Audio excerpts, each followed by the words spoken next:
malee taayan manidhaa sun cabsuudhaan nama hedduu baastee jirti manidhaa irraa. Kunin mootummaa Abiy Ahmedii baay'ee dallansiisee ganda kan keessattuu Abiy Ahmedii nama hidhaa jira. Aanaa Shaallaa magaalaa Ajjeetti. Bifuma kanaanii nama dargaggeessi tahee qeerroo fi qarree magaalaa kan keessattuu barbaadee hidhaa jira. Warra jechuun qeerroo fi qarree manatti nagarree abbaa fi haadha manattu deemee hidhaa yookaan ammoo ijoolleen keessanii waan balleessitee fi itti gaafatamnaa jedha. Mallatteessaa ijoollee keessan gorfadha jedhee manirra deemu gabaasaa turre. Ammaan tana ammoo maatii manatti arguu hin dandeenye dargaggeeyyii kana kan leenjisaa jiraniif deeggartoota horachuu fi dargaggeeyyiin kun gocha badii kanirra akka deebi'anii fi jedhameeti kan yaadame. Gochi badii jechuun uggura geejjibaatii fi kan ammaan tanattu gaggeeffamaa jiru laganna gabayaa akka taate kadhagamaa jiru. Karaa biraatiin ammoo dargaggeessa kana lafa isinii kennina, mana isinii kennina, investimentii isinii finna, mootummaa wajjin dhaabbadha Jawaar Mohammadii balaaleffadha jedhamee wanti akkasii akka inni gaggeeffamutu jira. Godina Harargee lixaa bakka adda addaa keessatti ammoo hojjettoota mootummaa gamaa jiranii seeliin ABO shaneetii fi seeliin kafaawwatii fi humni badii nu keessa seenee mormiin kun jabaatee jira. Of qulqulleessuu qabna jechuudhaan godinaalee Harargee lixaa keessattuu magaalota adda addaattu akka gamaagamni godhamaa jiru odeeffannoon achi dhufaa jiru ka addeessaa jiru. Odeessaan kun ammoo kaarmaan gadittuu isin biraan gahuu deemu xiqqoolee namaa kofalchiisuu dandeetti. Oppiidiyoon kanaan dura walama irratti hundoofte dhaabatte.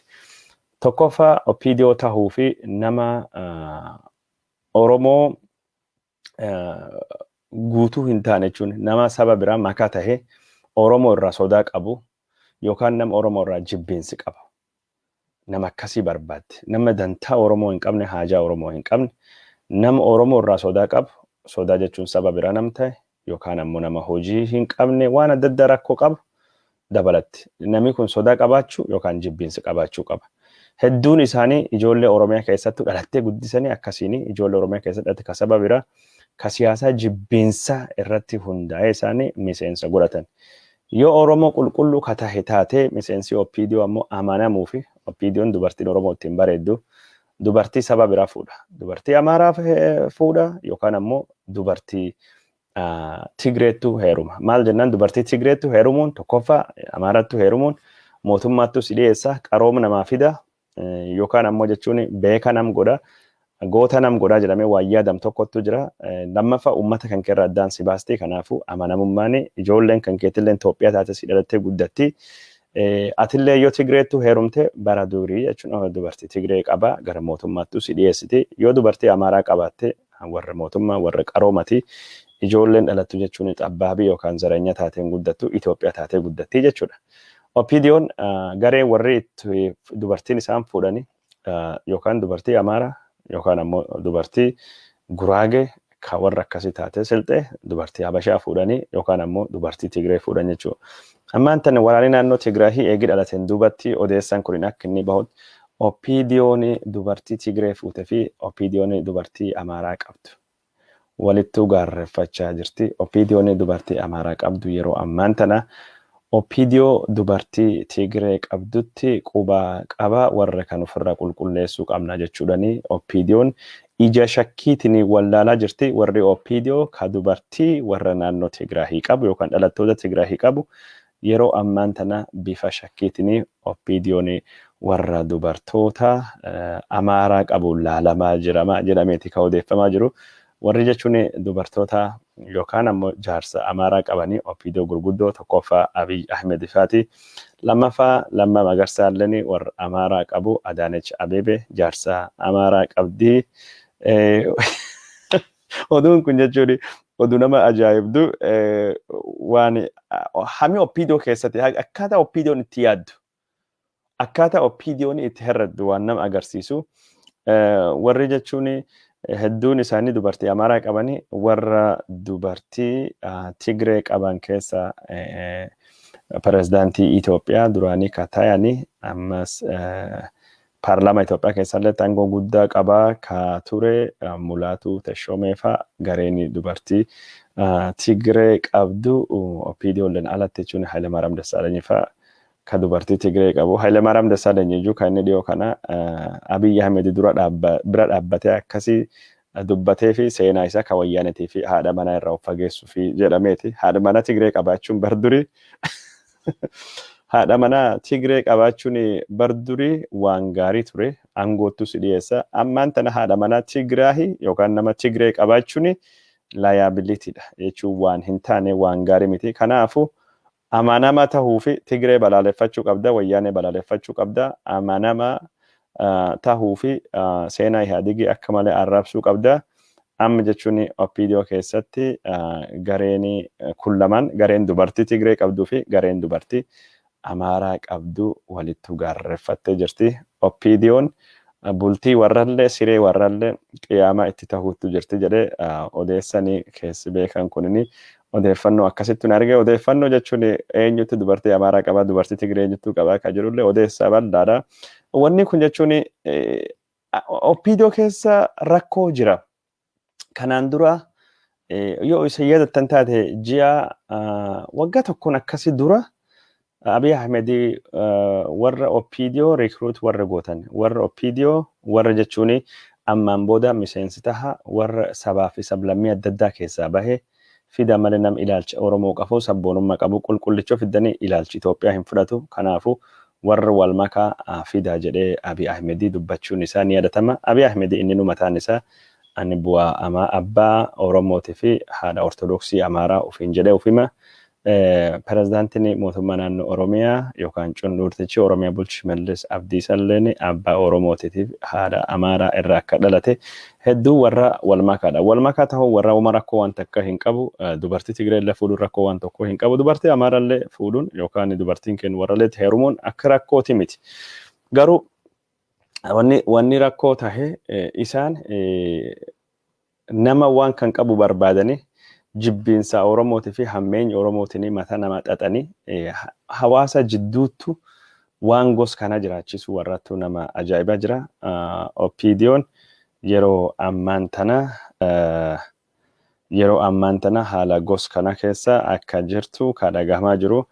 OPDO haadha mana Tigreetii fi warra jaartii Tigree of jalaa qabanii fi OPDO'n haadha mana Amaaraa of jalaa qabanii yeroo ammaan tana rakkoo keessa jirti.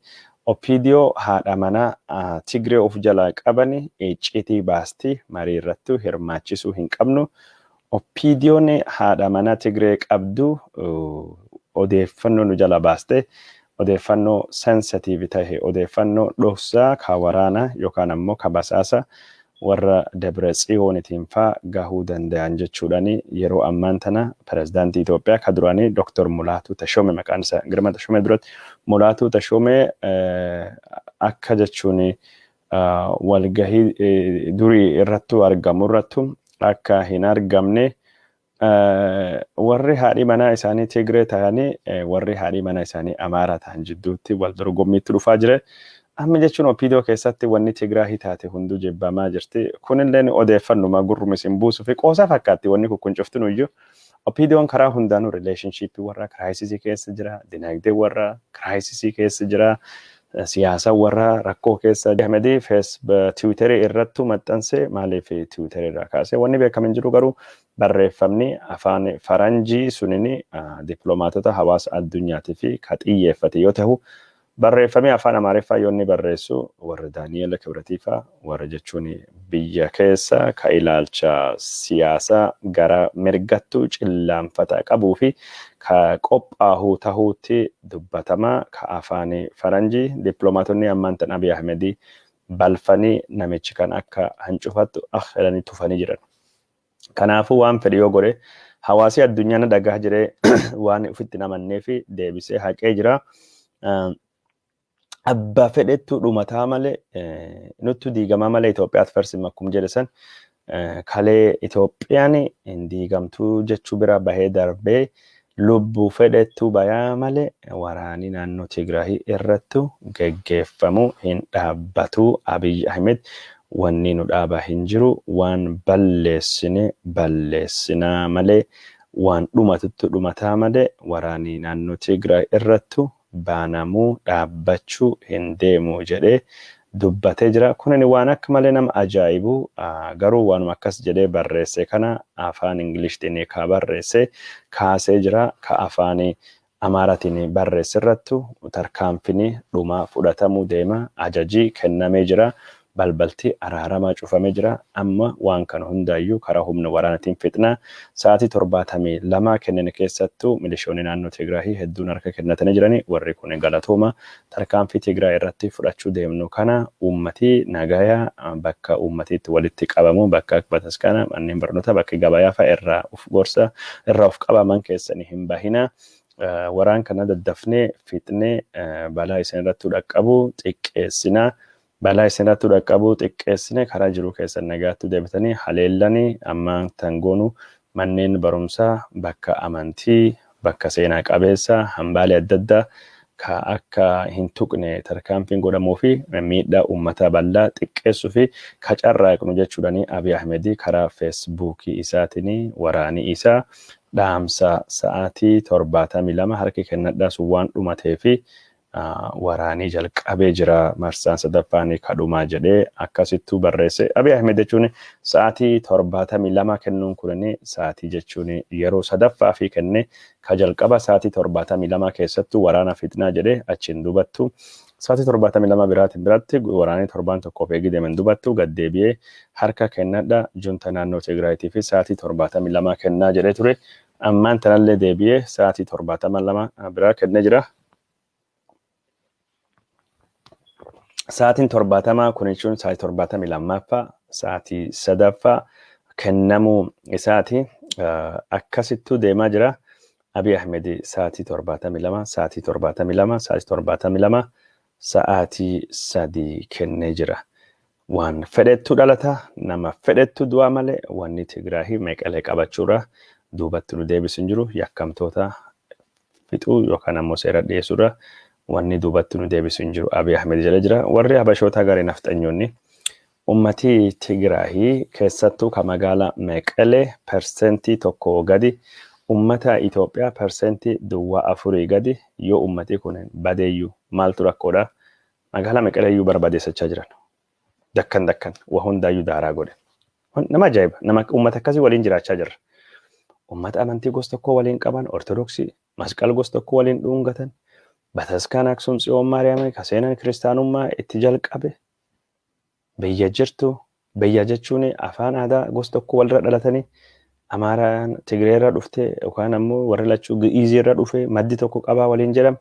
Biyya ollaa biyya sirna mootii biyya seenaa Itoophiyaa waliin qaban seenaa Aksum waliin qaban sanyuma isaaniiyyuu lafirraa balleessaa hiddi isaanii lafirraa buqqisaa jedhanii akkasittuu jibbiinsi gosa kana Habashaan warri nafxanyaa namaa qabu wanni akkasii waan guddoo nama ajaa'ibu akka hundaafuu waraanii sa'aatii 72tiin dubattu jalqabee jira jedhe.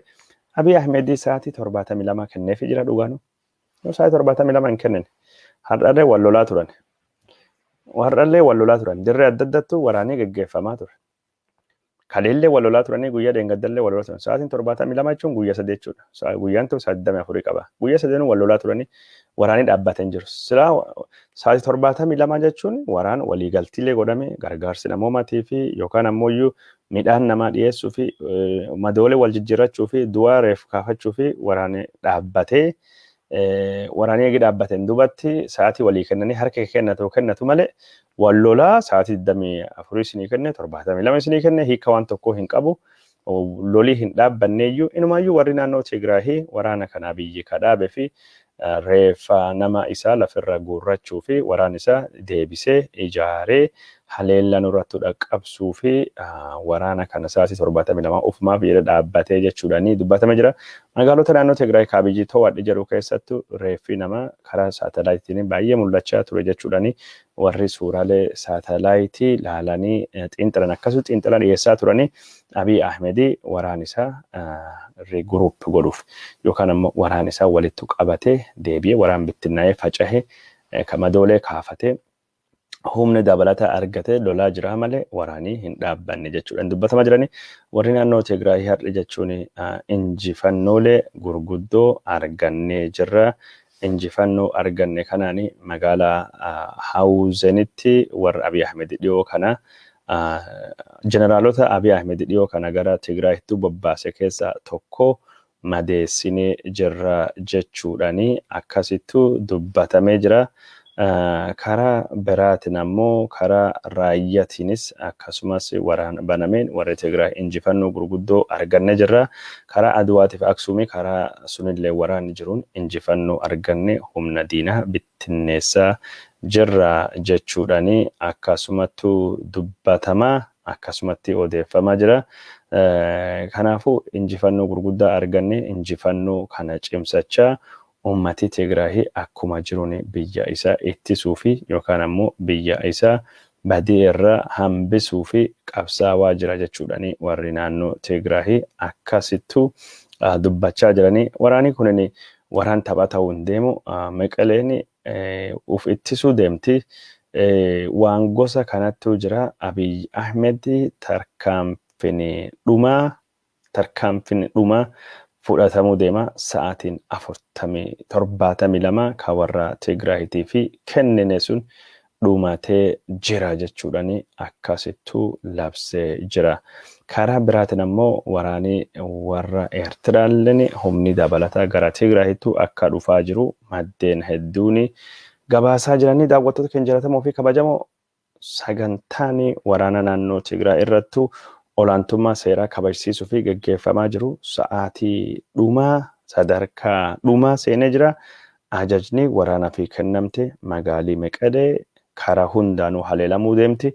Magaalaa Meqalee irra raayyaan ittisa biyya Itoophiyaa kiiloomeetirii 60 qofa jira. Karaa hundaaniyyuu Meqaleen marfamtee jirti jechuudhaani Abiy Ahmediitii fi waraanni isaa akkasittuu dubbataa jira.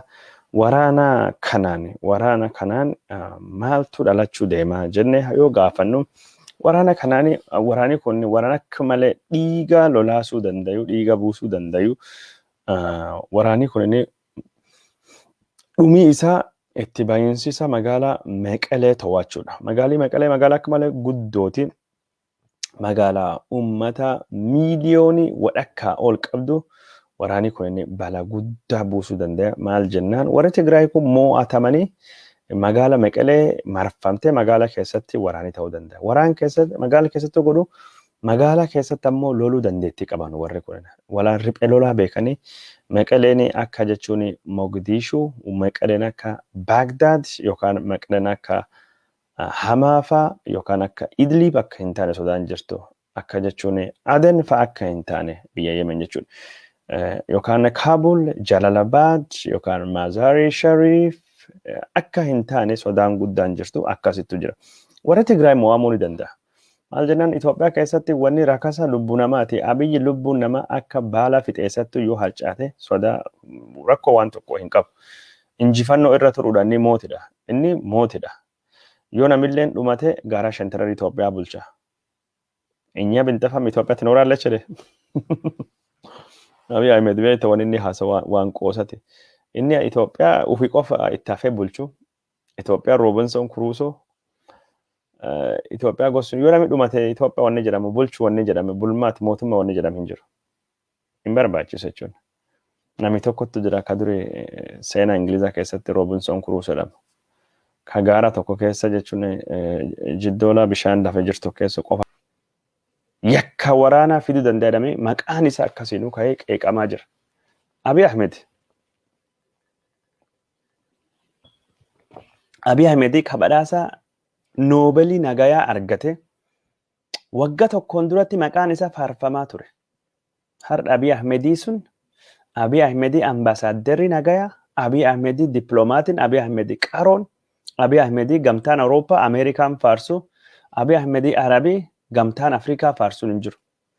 Abiy Ahmedii Abiy madaa'ettu jira, Abiy haratettu jira, Abiy mata dhakaattu jira, Abiy araara jibbuttu jira, Abiy nagaa jibbuttu jira, ka ollaa booressutu jira, ka uummata sarratti bombii roobsuttu jira, ka dhiiga nama dhangala'uu dhaabuu fedhii hin qabnettu jira.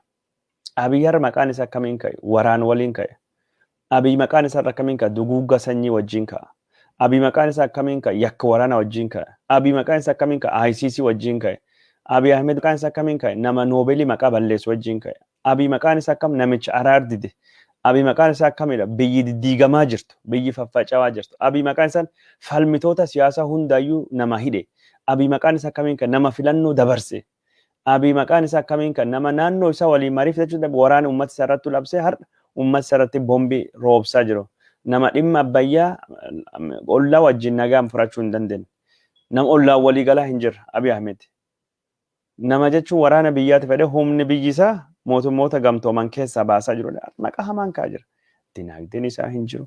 Abiy Ahmed gargaarsa mootummoota gamtooman irraa yookaan ammoo gargaarsa Ameerikaa, gamtaa Awurooppaa, Chaayinaa irraa hin jiru. Liqiin hin jiru.